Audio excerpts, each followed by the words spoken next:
Hey, I'd like to call the Board of Light and Power February board meeting to order. Danielle, would you call the roll, please? Director Crum, Here. Director Snow, Here. Director Polyak, Here. Director Welling, Here. Chairperson Westbrook. Here. Next item is the approval of tonight's meeting agenda. Can I get a motion? Motion. Or. Motion support, discussion, additions? Hearing none. Danielle, would you call the roll, please? Crum, Yes. Snow, Yes. Polyak, Yes. Welling, Yes. Westbrook. Yes. Please stand for the pledge of allegiance.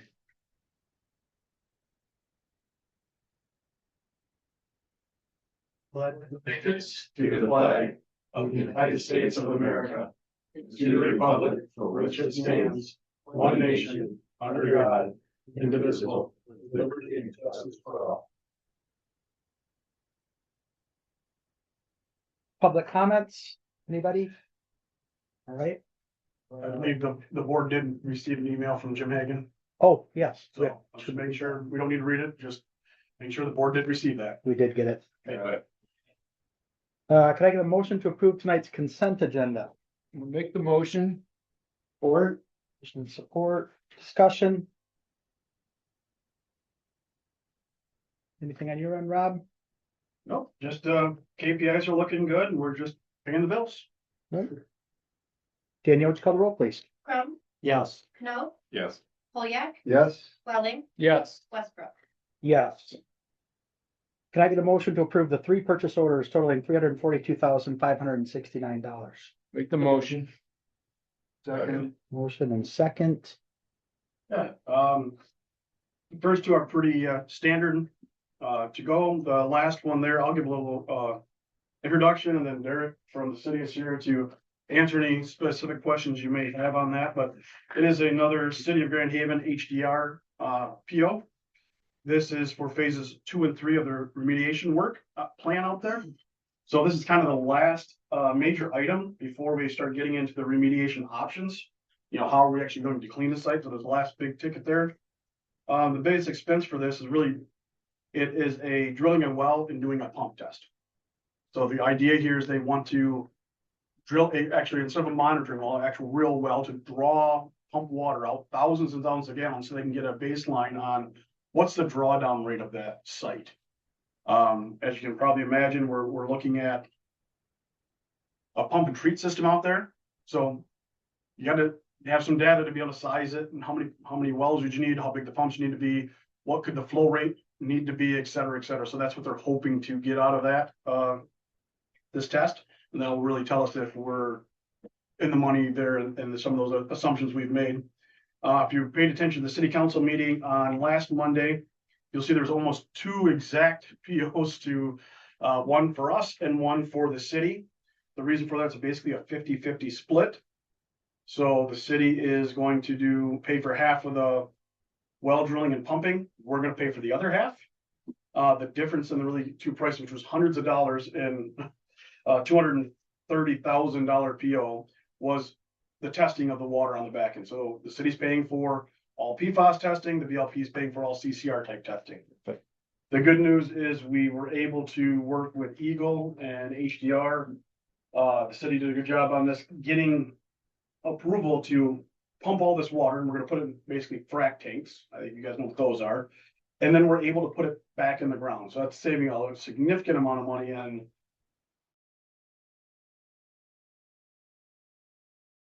treating and disposal of water.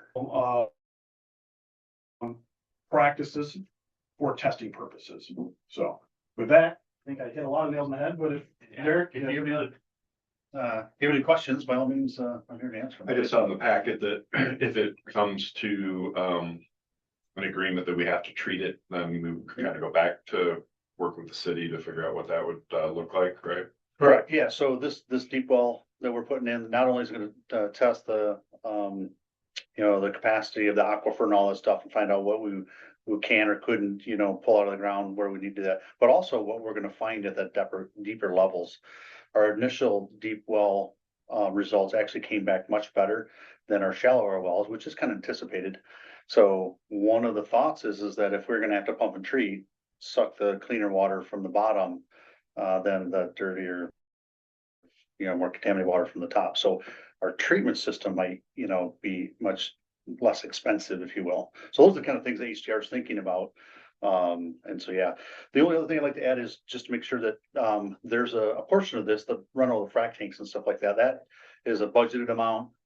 We believe we've got in this proposal plenty of money to do it. We're hoping to save some money, so it's more like a not to exceed. So we'll do every opportunity to save money when it comes to that, and that's a direct savings to the city, not to HDR.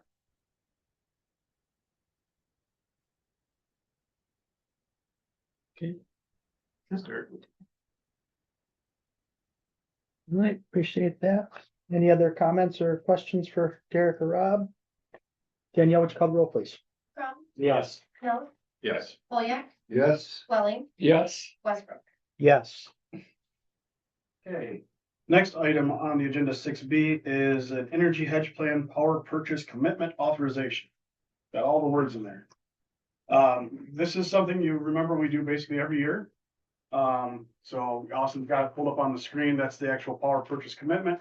So MPPA is asking for our authorization to go out and buy these different blocks of power. If you can see there, they have different things like on peak, off peak, around the clock type designations. So what they're trying to do is if you go to page 13, I believe, Austin. Yeah. Which is our hedging plan. So that's why I'm calling it energy hedge. Every year we're trying to get between I call it between the bumpers, right? We want to make sure we have enough energy hedge so that we don't get hit with big costs or something down the line. We're trying to hedge our costs to stabilize our rates. So you see the next year here, we want to be between 75 and 95% is our goal. As you can see, that line kind of jumps down as you further you go out. So all this is doing is giving MPPA authorization to go out and fill in those buckets for us and keep us on track with our hedge plan. Yeah, thank you, Rob. Can I get a motion to approve the energy hedge plan power purchase commitment authorization? Who made the motion? Second. Motion and second. Any questions for Rob on this? Good. Standard stuff. Danielle, would you call the roll, please? Crum, Yes. Knopf, Yes. Kolyak, Yes. Swelling, Yes. Westbrook. Yes. So the next item on the agenda is a winter storm burn takeaways. So we're starting to see some. So Eric's got a little presentation here for you, which I think is a great presentation for everybody to kind of learn what are the things we're seeing now in the wintertime. How is the power supply market changing?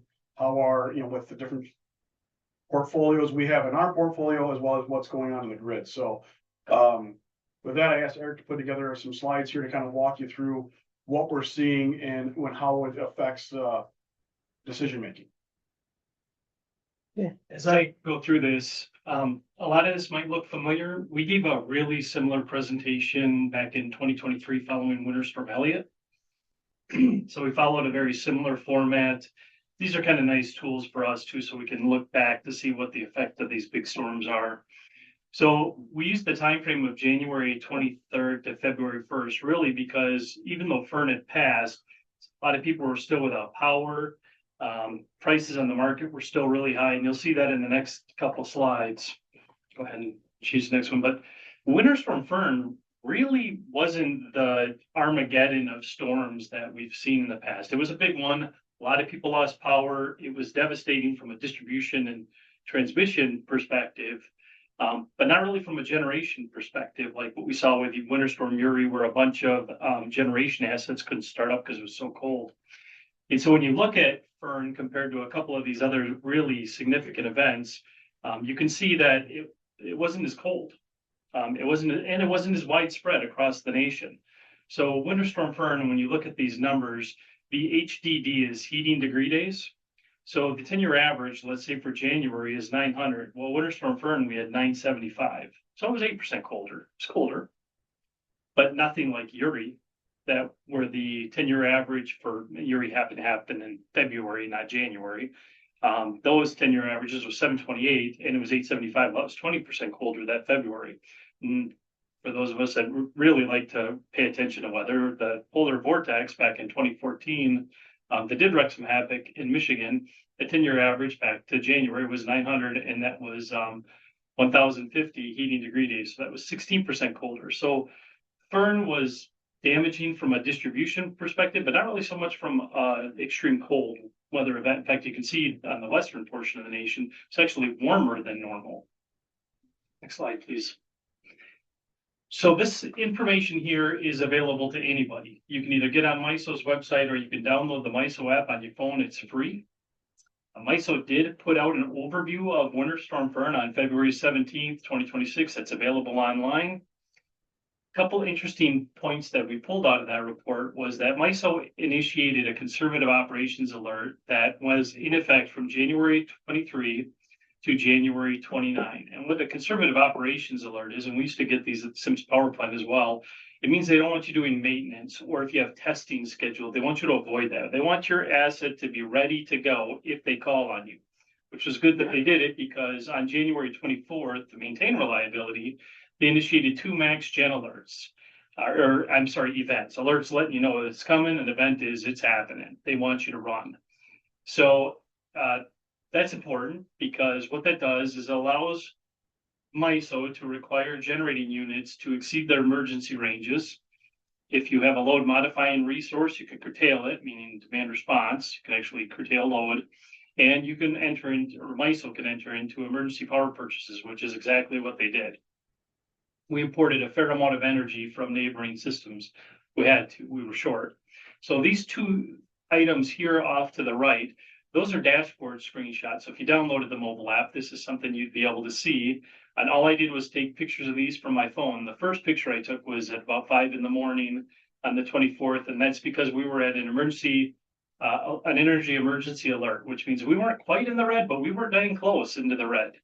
And then I took another screenshot in the afternoon. And the importance of this screenshot is almost all of the generation in the entire MISO system was coming from baseload resources, coal, natural gas, and nuclear.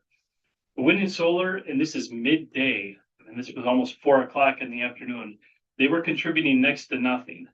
The wind was at 3,000, solar was at 3,000. And as I was doing this, I thought, well, maybe that's not going to make a lot of sense what those numbers are. So just for argument's sake, I took a quick screenshot today, and wind and solar combined were 25,000 megawatts today. So they're only offering 6. And the point you'll see as we go through this, look, we've invested heavily into renewables. So we're fans of solar and we're fans of wind. And I think emerging technologies like battery, I think they're going to play a more important role for us. But these resources are never going to fix the seasonality issues that we're going to come across as this energy transition goes further. We never really noticed it when our penetration was real small. We had very little solar, very little wind, but now we're kind of getting to real numbers. And now we're starting to see an impact. Next slide, please. You shared that just, thanks. So this screen is what our operators see. In fact, Sean Cook, when we have these kind of rare events, these guys take screenshots and we dump them into a folder. The system operators, they're looking at this screen 24 hours a day, 7 days a week. They look at it all the time. And it might look really intimidating at first, but it's very simple. The hour ending is just the hour of the day. The forecasted load, this is just our day ahead table. We have another table that's real-time market. We'll focus on that at a different time, but not today. Our forecasted load is what they expect our load, Grand Haven's load, to be at every hour of every day. And actually, they're pretty good at doing the forecasting. Our bilateral agreements, that's just a straight firm price, or straight firm megawatts. All these units are on megawatts with the exception of day ahead price. In fact, that bilateral is one of the things you guys just authorized in your previous motion.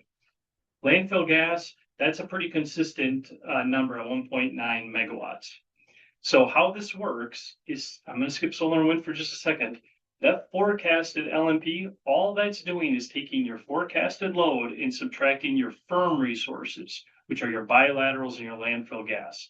That's how you get your forecasted LMP. And what that number is that's the amount that's remaining that wind, solar, or the day ahead LMP have to make up.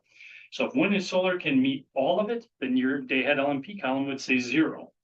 But as you can see on January 24th, wind and solar were falling short. And just to put these into perspective, the maximum hourly generation for solar in 2025 was 14.4. And so on this table here, we're at 9.4 for the peak amount of solar, so quite a bit short, 5 megawatts short. Now wind was almost non-existent. The max hourly generation output of wind in 2025 was 8.3, and the highest we hit was 1.2 megawatts, but it was in the middle of the night. So if you were to take a really easy line item, you'd say, let's say hour 14. That's the peak of solar. We had 34.1 megawatts of load. Deduct 17.2 for your bilat, deducts 1.9 for your landfill gas. That means you got to make up 15 megawatts from your renewables. And our renewables were only, let's say 10 megawatts. So we were 5 megawatts shy, and when you do the decimals, it's 5.3. So you say, okay, what does that mean? That means you pay that price per megawatt in the day ahead price for each megawatt. So 5.4 megawatts, or I'm sorry, 5.3 at $261.17. Now those day ahead prices might not make, it might be hard to put some scale on it. Phil might be looking at that going, well, those are pretty high prices. And he'd be right, because those are very high prices. Can we go to the next slide real quick, Austin? So this is the hourly day ahead price only from January 23rd to February 1st. We have never seen this before. We've never seen a long duration like this where the day ahead price never went below $100 per megawatt hour. In fact, we asked MPPA, we have data going back to 2011, we asked MPPA, and they said, no, this is the longest they've ever seen.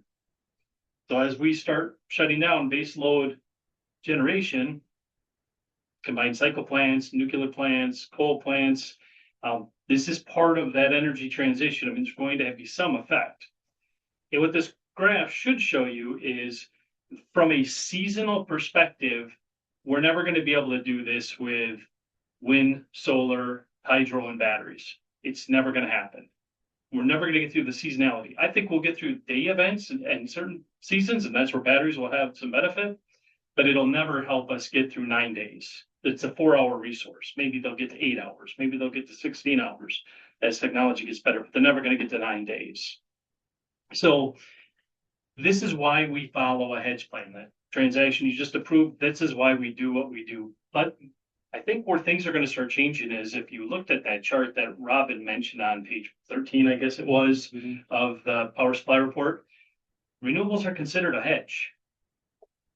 I think in the future, we'll start looking at them a little differently once we start getting into these seasonal issues. Now, a couple things to note. If your load exceeds your forecast, then the additional power must be purchased in the real-time market. And if any generation is less than forecast, meaning if solar and wind don't quite get there, then additional power must be purchased in the real-time market. No different than Sims. If your plant tripped offline, you're going and buying power in the real-time market. Let's see what the real-time market is.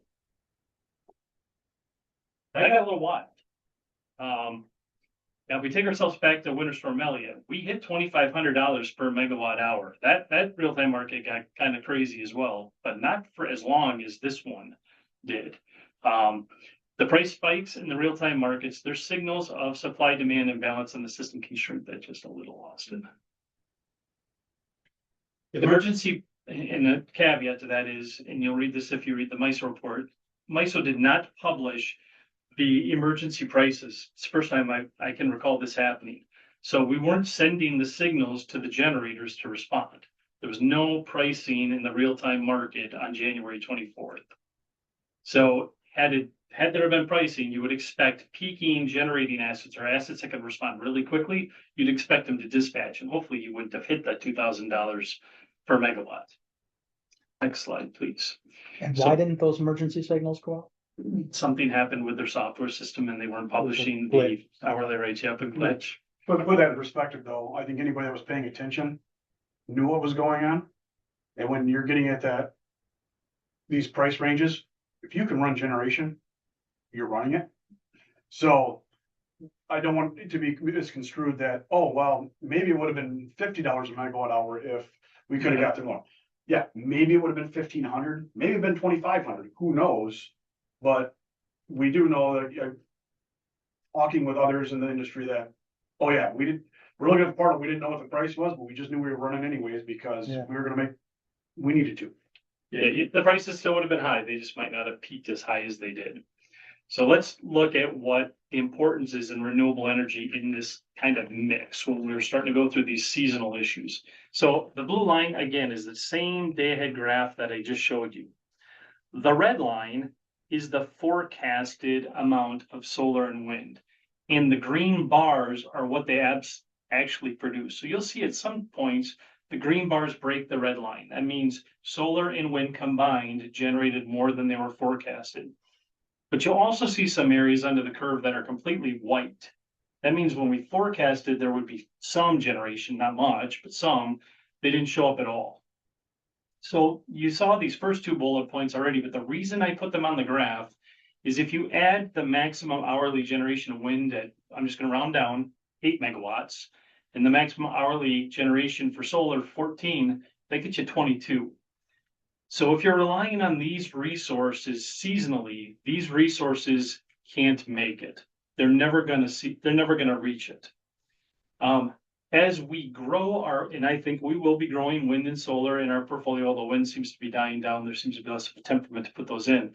But as we grow that in our portfolio, periods of lower generation, they are growing, they're expanding, and they're expanding more from just daily variations to actual seasonal timescales. Now you're seeing it over a season, not just a day to a day to a day. Periods of low renewable output increase reliance on the short-term energy markets, and sometimes during periods of high price periods. So what this chart is telling us is, look, dispatchable flexible resources, they're going to grow in importance during these seasonal constraints. There might be times of the year you never rely on them, you don't need them, but there's going to be times in the year you really do need them. Next slide.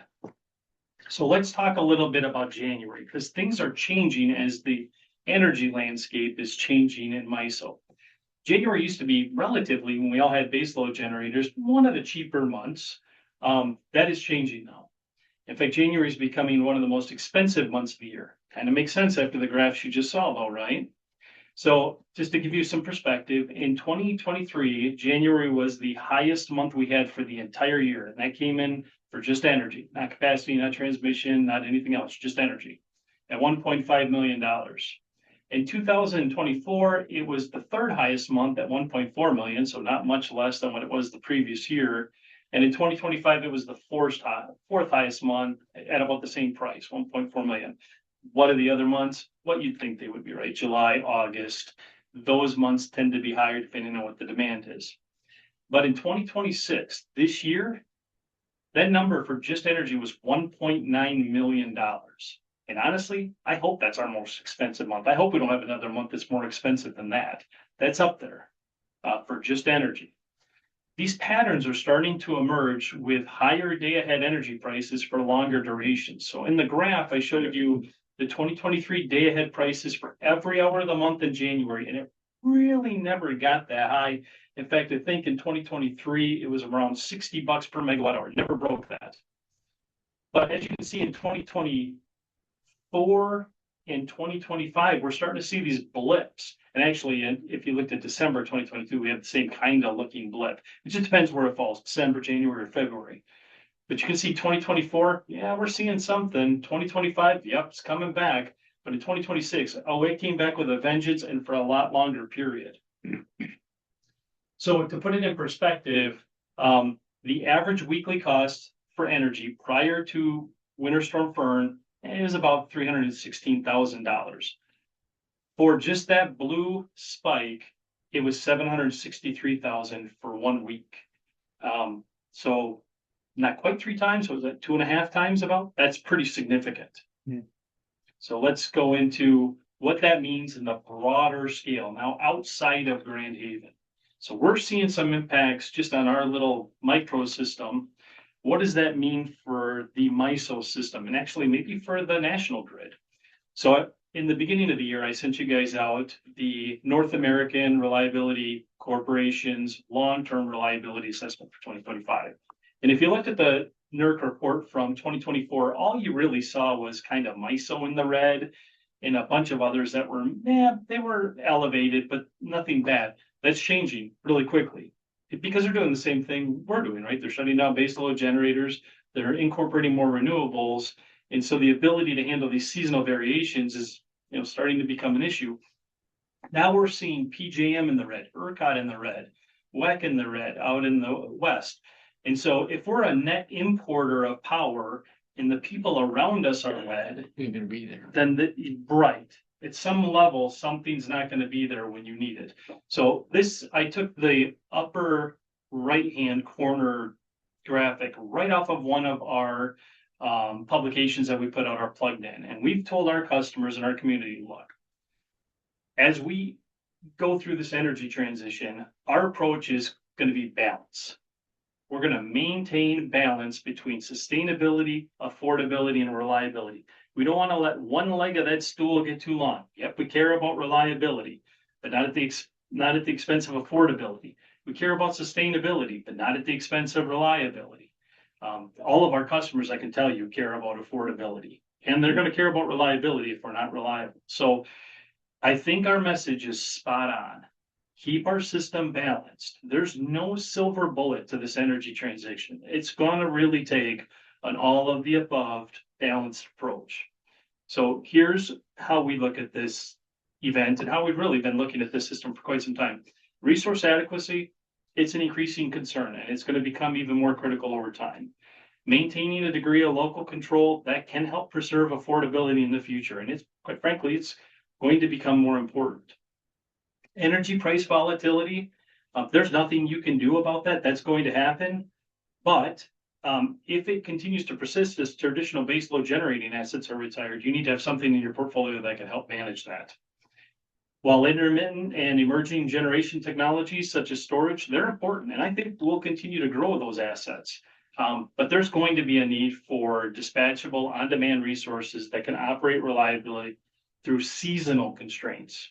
Proactive planning and prudent decision-making today are essential to ensuring our community-owned utility remains strong and sustainable for future generations. So I think our message is right on track. We're seeing these reoccurring things happening. There's going to be a point in time where we're going to have to make some decisions on how we manage these growing issues. And so that's all. I'll turn it over to Rob if he's got any commentary he wants to provide. I think it's, how do you bring it down to the layman's level, right? We look at this stuff all the time, and it's kind of common sense. If you've lived in Michigan for any amount of time, how much sun do you get in January and February? They're a great asset. Solar is a great asset in the summertime. It's there during the day when the high peaks are out there. It's absolutely critical to continue that path to move there. But as you retire coal plants, like we've done, and we'll talk about even further in the meeting, we talk about our carbon report, seeing the progress we've made. That asset was there 24/7, 365 typically, right? It was run. So when you didn't have high load, you had excess energy. It's supply and demand.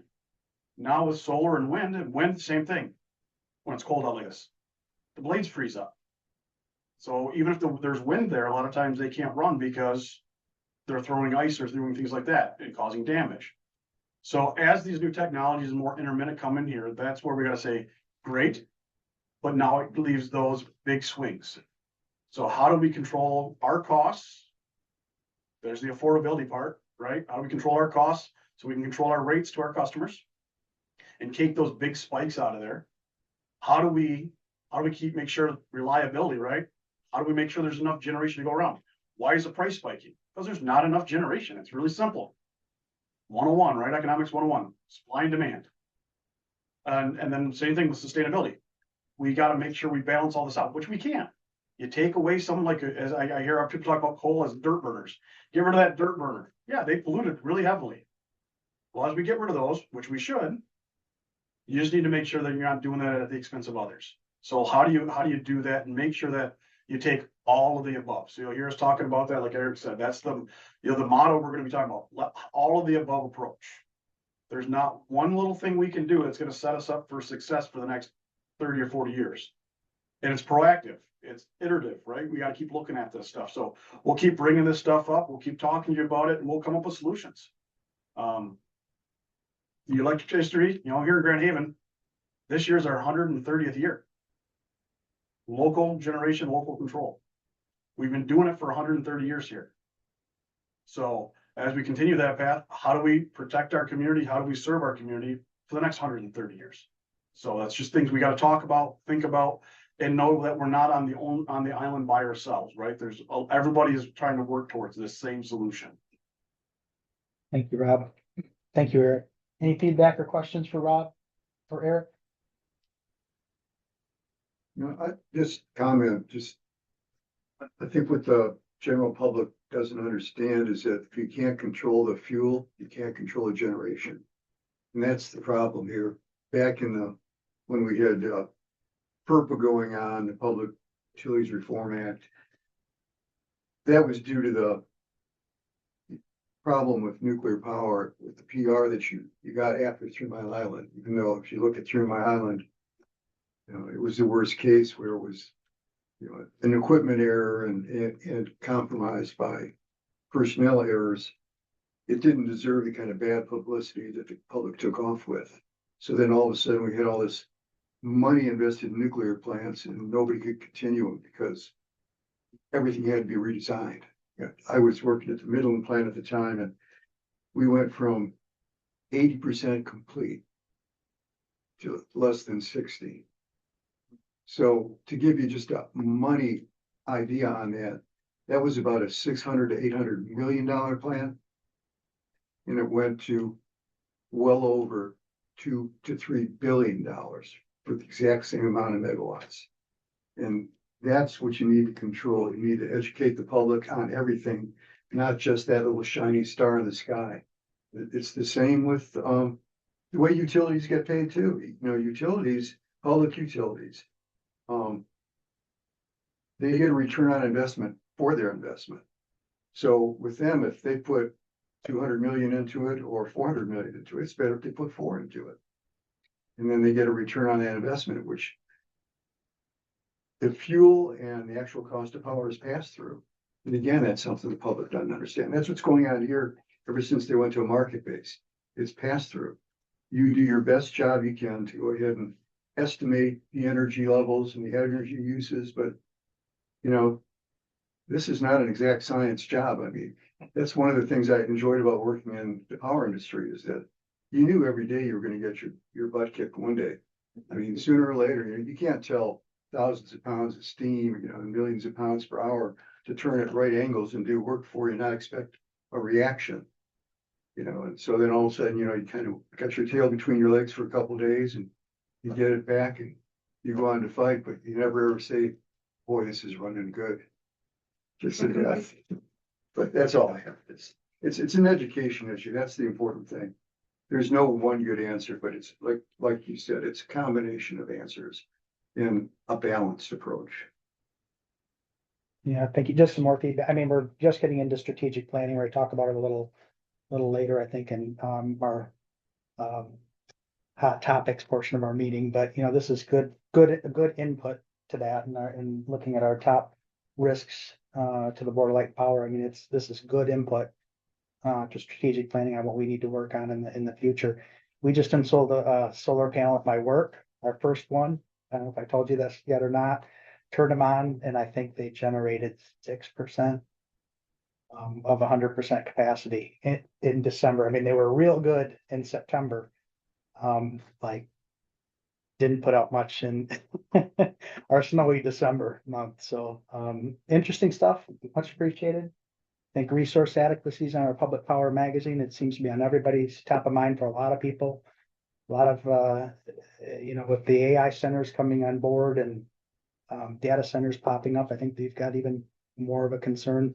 And there's supposed to be a ton of these things kicking online and increasing demand even further. So, you know, you throw a bunch of those online plus these periodic weather events, making sure we've got, resource adequacy to support that is a good thing. All right. Yeah, we just don't supply electricity for our community, friends, families and neighbors. We provide security too, so. We need something that's dispatchable. We're our own worst enemy, I think, because the power's on all the time. People take us for granted. They think it's gonna be on all the time. We don't guarantee the power. We just do the best we can. So we're at the mercy of the grid. We buy 100% of our power off the grid. And we're 100% dependable or dependent on the grid. And that's not a good place to be. So we don't have any cards to play. If the grid goes down, I hope you know somebody in Holland or Zealand, because they're gonna have power. We're not gonna have it here. That's just the reality of it. I think we would be delinquent if we didn't think about some sort of dispatchable generation for the security of our community. And that's the benefit of having a public utility for your community, that you take care of yourselves. We take care of our own. So that's my 2 cents, and that's where I'm coming from. So like I said, when I used to sit at my desk when I was working here, it wasn't the cold day or the blue sunshiny days of summer that I was concerned about. It was those sub-zero days. What am I gonna do if the power goes out? So we always had options, but we don't have those options anymore. We don't have any cards to play. So we really need to be prepared. The old Boy Scout. Glenn Eaton was an Eagle Scout. And I'm sure he knows the be prepared motto. So. Thank you, Mike. Thank you, Eric. Thank you, Rob. Appreciate it. Okay. Next item on the agenda is a chance for me to give you an update on some things we're working on at MPPA. So the slides I put in your packet and what we'll go through here are taken right from a presentation given to the Board of Commissioners at MPPA in this month. And it really kind of sets the table of things that they're working on. It kind of fits in right with what we were just talking about. What are we doing as a power industry? Are we trying to address these things? So here's one piece of the puzzle. I want to stress it's just one piece, but this was a 45-minute presentation, so I'm gonna do my best I took slides out of it to get it down to a few minutes just so everybody can see what we're working on. So go to the next slide. The background of what MVP is trying to do is in 2025, they initiated a multi-year multi-based resource adequacy objective. So really, that's what they did last year. They were looking at individual members, what interests and what capability do you have to install behind the meter generation? And, natural gas, battery storage, et cetera, and how could we get that done? Why do they think that's important? Because if you're gonna go to the grid, bigger units, the interconnection time, just to get the study done, is 7 years, 8 years. The bigger equipment that they're looking at for those types of plants, 6, 7 years out lead time. That's from the day you sign a contract, by the way. So how do we look at these things? So what is it? Why are they doing this? Just like and Austin, if you want to go to back to our capacity page, I think it's 16. So see planning year 30-31. See, we're 14 megawatts deficient in capacity. What's that, 16, and so on and so forth. So, And Rob, sorry to interrupt, but does that forecasted to those years consider all of these data centers that are coming online and things? Is that factored into that, or is that is still an unknown? That only factors what our load is. So once again, for capacity, it's done by season. So if we go look at that, And zoom in a little bit on that area there, you can see that they're saying in the summer of planning year 3031, so that'd be summer of 2030. This Grand Haven Board of Light and Power is expected to need 61.8 megawatts of energy. And right now, they're saying we are 14 megawatts short of that. So in the past, what are we doing? We went to the market and bought it. So remember, a couple months ago, we were, as you can see, in planning year 27-28, you can see we're in the positive.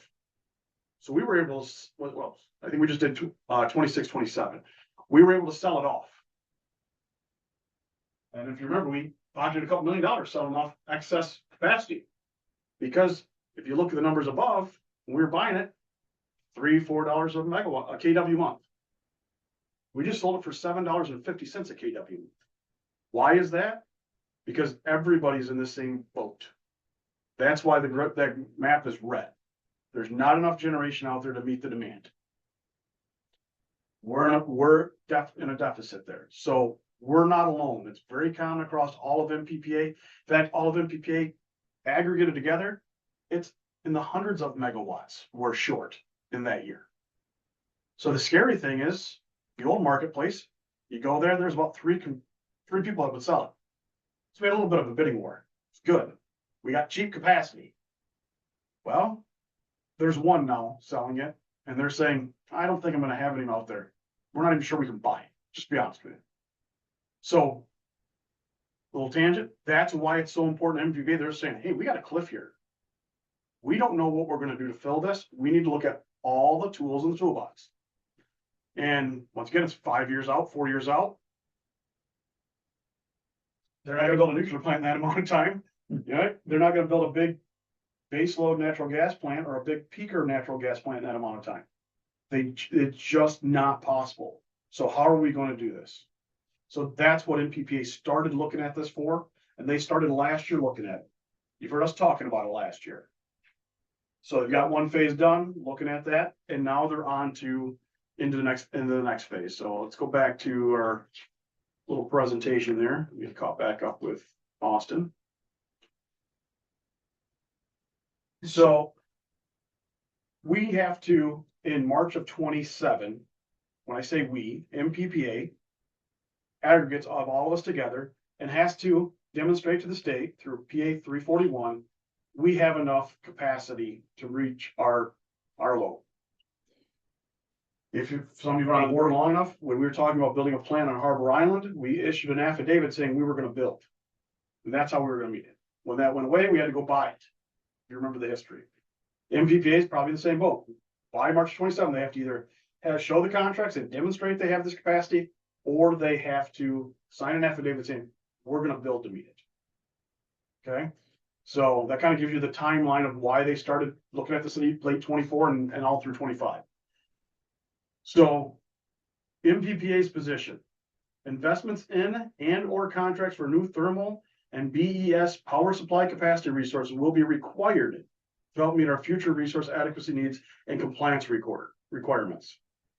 Locating power supply capacity resources in member communities is a logical strategy that leverages our assets and control.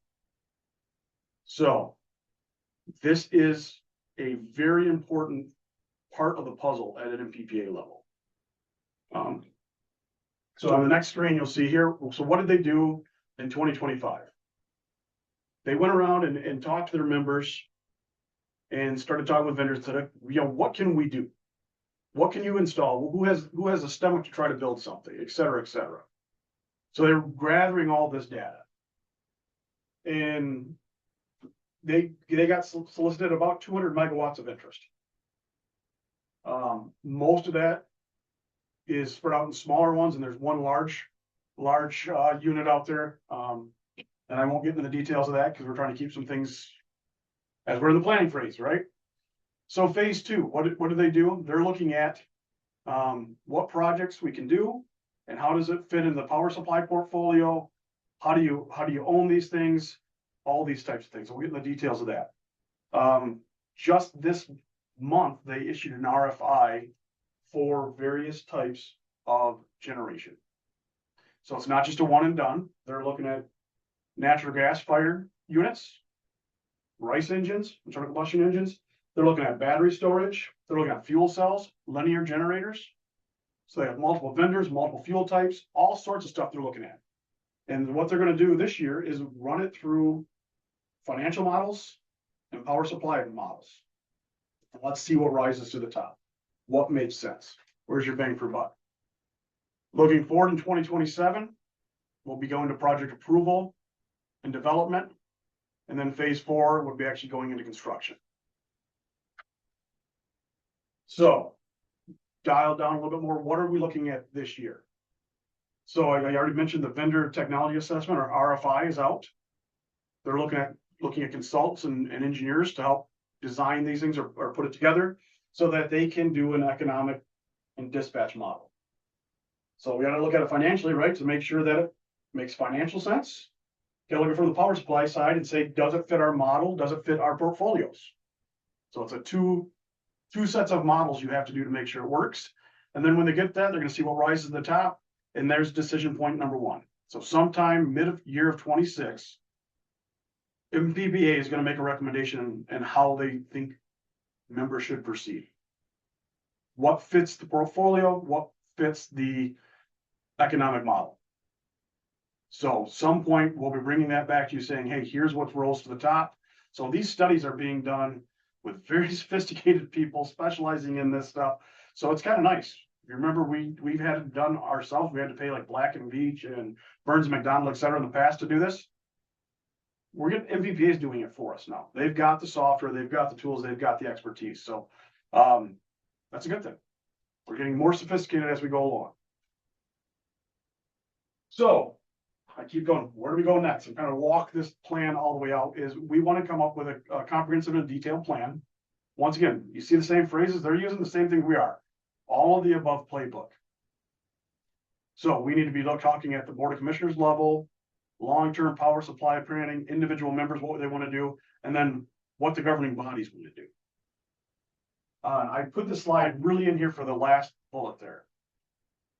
MPPA is telling us it's critical that members engage and prioritize engagement. So you'll be hearing from me on this regularly. So second half of 26, once they've kind of seen what technology, I put it, decision 1 is making the technology pick. Decision 2 is going to be, I call it participation. So once we have the technology, we're going to start doing environmental studies, seeing how they interconnect with the site and fuel supply, distribution systems, etc. How can it actually go there? Is there any fatal flaws? So they're going to come up at that point in maybe Q4, decision point number 2, what they think, how to proceed. These are the projects that work. So pick the technology. Now we're going to pick projects, narrow it down to participation. And that's what they're going to ask us. What do you want to do, Grand Haven? How are you going to fill your hole? Okay. From there, once we make some soft commitments that they're going to go out and get final and best pricing, so on and so forth. So for example, if let's say we were going to buy a bunch of fuel cells. The idea is if we all go together as MPPA, instead of Grand Haven buying a fuel cell at X price, maybe we can go buy 10 fuel cells and get a better price. Maybe with those 10 fuel cells, we can standardize on engineering, site design, etc., right?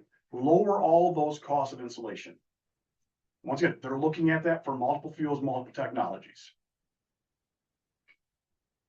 So into 27, MPPA is going to make recommendations and we'll become to a decision point number 3. So the Board of Commissioners and member governing bodies, you all will need to start doing approvals for that. So I call that a go or no go decision. So recap is here in the middle of the year, we'll have some technologies picked out. By the end of the year, hopefully we'll have some projects picked out. And then this time of year, 1 year from today, we got to make commitments. Remember if I talked about that March 27 affidavit? Pat Bowen from MPPA is going to have to sign an affidavit saying this is how MPPA is going to make this work. So setting the table, you talk about strategic planning. We're talking about all these things, how all these things fit together. Phil's point is spot on. We need to educate people. We need to take a very complicated situation here and get that down to people understand it. We need to understand there's not one thing that's gonna solve this problem.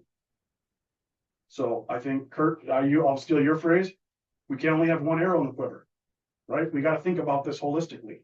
So as we move forward, these are things, as we're doing strategic planning, some things are gonna go faster and be easier than others, other things are gonna be long-term. But we need to be talking about all of those things. So as we move along, you'll hear from me probably in another 6 months or so, as we get some more details from MPPA. Probably another 6 months after that, like I said, a year from today. It'll be time to make some decisions. Binding decisions. So I'm trying to get that out there, everybody, so when someone comes up, I didn't hear anything about this. Well, we've been talking about needing to do something for the last handful of years.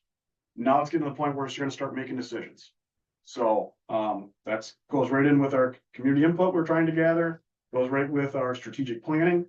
You know, it just seems like every once in a while things just line up. Yeah. But I said it earlier, we've been doing this for 130 years. We'll be here in another 130 years. Every 30, 40 years, we make decisions. Guess what? We built Sims in the 1980s. It's been about 40 some years. It's time to make a decision. It's every cycle. So don't want to freak anybody out. Sky's not falling. We've been doing this for years. We're going to continue to do it. But we need to be proactive. Thank you, Rob. Feedback for Rob? Appreciate it. All right, so that was a forward-facing look. This one's kind of a backwards-facing look. I think it's actually a good report. So MPPA is constantly going along and trying to think of new reports and analysis they can provide members to better understand the position in the marketplace, or how competitive you are against your maybe the IOUs in the area. How do you stack up? So we do I think the business risk assessment. You've seen that before. We'll be getting that here in a couple months. So this is another report they're planning on doing it annually. So this is the first time it comes out. So in your back, there's a memo there that kind of talks about the methodology. I'm not going to spend a lot of time going through all this. You guys can look through it on your own. But I think the big thing is everything up to 2024 is based on actual energy usage and actual MISO generation. So this isn't MPPA making it up. So Austin, you want to go to the first graph there? So you can see that's what that gray line is trying to tell us. Anything pre-24, 100% based in history, this is what happened. Everything 25 and beyond is based on what MISO is predicting.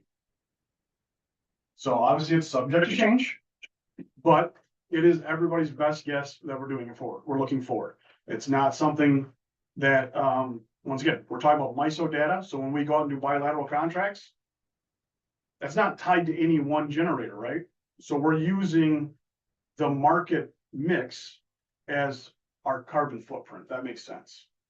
If we do have generation, like our solar and wind, tied to a specific asset, they'll tie it to that asset. Does that make sense when they're doing these reports? So I think a lot of these graphs are pretty self-explanatory. But I think it's neat to see as time goes on, as we were just talking about. You know, we're ahead of the curve. We're going to be next year roughly 30% of our energy supply from renewable energy. State mandates 15%. So by the state rule, we're basically twice where we need to be. That's a good thing. But others are coming along. So you can see as others are coming along, and as we will continue to invest, that value is going to continue to drop. So, like I said, I think this is really good information. And I don't have any magic bullet to point to you there as we go through.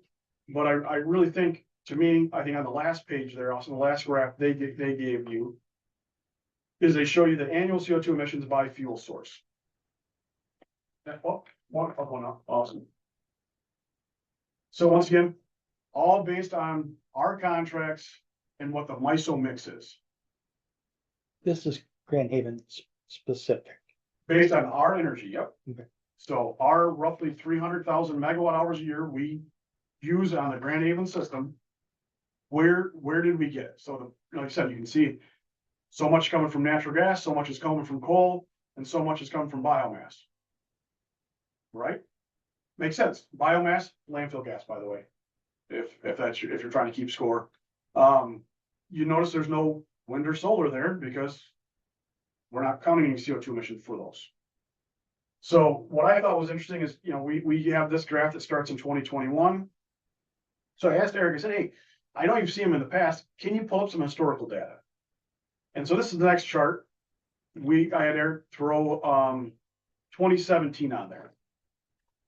So I think it's important to know where we've been. 2017, why I picked 2017 as one of the last years, 2017, 2018, kind of the last 2 years, Sims really ran for all of our energy needs. So, once again, the roughly 300,000 megawatt hours we were selling a year, we generated all at Sims, 100% with coal. So you can roughly see when we just went to market operations, roughly 50% reduction already. I don't show it on this chart, but an interesting history fact is the state of Michigan uses 2005 as their baseline. When they talk about wanting to reduce emissions, they're saying compared to 2005. I don't know why they picked that number, but that's the year they picked. If you look back in 2005, our local emissions were even higher than that. It was almost 470,000 tons of CO2 at that time. Why was it so high? Well, we had Sims and we were selling energy. So in 2017, all the energy Sims made, we used here locally. In 2005, we were part of the power pool. We were selling energy to others. So we were really kicking out. So if you look at the state average, I believe it's 70-some% reduction. Eric, what's the number? You know it off the top of your head. What our reduction is, Yeah. that'd be 3% from 2005. So once again, it's nice to look forward, but it's also nice to say where do we come and celebrate some of our accomplishments. So why I say that is we've been doing it for years, holistic, long-term approach. Let's keep it up. Stay the course. We working up, plan your work your plan. So that's what we're doing. We'll keep moving this. We'll keep giving you these reports every year, but I thought it was good to see what they're proposing, where we're at today, and then also give some historical, some background where we really came from as a community. So. Questions or feedback for Rob? So just to clarify, when we buy off the grid from myself, we benefit from their fuel mix at that particular point in time. Compared to Sims, yeah. Yeah, well, we come a long ways. We come a long ways, right? Yeah. As you know, Sims, it's coal plant. Yep. 100%. I think probably only worse than that would be if we were still running These diesels. heavy fuel Yeah. oils, right? Which hardly anybody's running those anymore. Well, then we're facing coal out, and we're not the only ones doing it, right? We did it. Campbell, they're trying to phase it out down there as well, right? They're running the problem we just talked about in the winter storm and what we just talked about with MPPA. Yeah, that's part of the problem. We took things out faster than we replaced them. Yeah. And so how do we continue the path with things that fit in that model? Right? You don't want to build another big coal plant. One, it's dirty, and two is maybe it doesn't want to run. You don't want something that needs to run 24/7. Right? I don't need to run it if the solar's working, the wind's blowing. So how do you fit it? So how do you fit it in with the variableness of that? You need something that's flexible. You can't stop and start a coal plant on a dime. No, you It can't. takes time. Days. Yeah, days. Trust me, I know. Yep. So knows. And you take a nuclear plant and it's not even days, it's months. Yeah. So once again, I think there's all sorts of great things come out there. It seems like every other week I read something in nuclear, how they're making breakthroughs, right? That's awesome. It's not here today. It's gonna be years before it's here. But hey, maybe before I'm dead, that'll be cool. I probably won't get to play with one. It's kind of disappointing, but it's cool that it's coming, but it's just not here today. So. Thank you for that, Rob. Key accounts luncheon. Yeah, in your packet, you'll see that, we have set a date for the key accounts luncheon, so this will be CNI business type luncheon. To get our strategic planning feedback. So the plan this year was to, remember in the years past, typically I and one of the staff members go meet with all of our key accounts and kind of give them a status of the BLP update, answer any questions, et cetera, et cetera. We're trying to bring them all together this one year. Last time we did it was 2022. So been 4 years since we've got them all in a room and kind of got all conglomerate feedback. So with strategic planning, we figured this would be a good one. So March 18th at the Noto from 11:30 to 1. I believe the email invitations were emailed out today. Yeah. So if any of our key accounts are listening, if you got that, please RSVP. I think the board got theirs today. Yep. I have one more other item under other business. I figured I have everybody here, so we'd ask in the room and listening on a straw poll for strategic planning. So we've been trying to get a date scheduled for getting Steve Vandermeer here for our strategic planning with the board. Right now, it's looking like May 18th, the afternoon, is the clubhouse winner. So I'm kind of going around the room or horn and see if that works for everybody. Between, That's when Danielle, you sent out that. Was that the date? I remember, I responded, We didn't ever send this one out Oh, because it fell apart too many times. We thought we'd just get you all in one room. okay, sorry. no, the one you think of, yeah, we couldn't get everybody for that date Oh, either. okay. So we're at try number 3. But we're gonna get Okay. it. So, Good here. You just tell me when to be I here. already knew your answer, Mike. What's the I date make again? these a priority. May 18th. May. oh, May, I'm sorry. Thank March, you. May, certainly March not. first. May 18th. May 18th. Okay, yep, that works. Figure the afternoon. Good. Good. So Good. the game plan will be the morning of May 18th, staff will meet with Steve. Board will meet in the afternoon, and then the day of the 19th will be a filler day if we need to come back with anything else, but mostly meeting with staff to hopefully start setting the goals, et cetera. So with that, I want to make sure everybody understands that we were talking about bringing a draft report to you for the strategic plan in May. Well, the May board meeting, I think, is the 21st. So probably not going to be a 2-day turnaround on that. So that may get pushed to either, I guess, preference of the room, either take it to June, which is fine with us. Or do you want to try to do a special board meeting just to do a review of this draft review of the strategic plan? I don't think it makes any difference being pushed back a month. If I take it, just for clarification, if I take it to June, it would be your regular Regular board June meeting. board meeting. Yeah. Would be the draft, and then you approve the final at your regular meeting in July. 1 extra month on a 3 to 5 year plan is not a big deal. I agree.